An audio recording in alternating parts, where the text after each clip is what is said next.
আসসালামু আলাইকুম। আজকের ভিডিওতে শেয়ার করছি একটি দ্রুত ও পুষ্টিকর নাস্তার রেসিপি যা ছোটরা খুব পছন্দ করবে। এই রেসিপিতে ব্যবহার করেছি বেবি ওটস, ডিম আর পাউরুটি, যা বাচ্চাদের জন্য উপকারী ও সহজে হজমযোগ্য।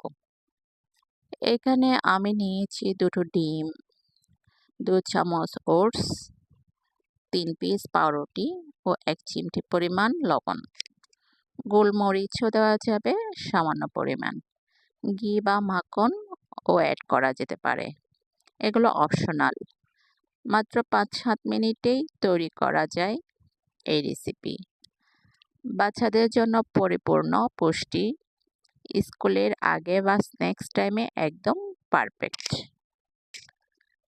আপনার ছোট্ট সোনামণিদের জন্য যদি খুঁজে থাকেন পুষ্টিকর আর সুস্বাদু নাস্তা, তাহলে এই রেসিপি একবার ট্রাই করে দেখতেই পারেন। ধন্যবাদ সবাইকে। আল্লাহ হাফেজ।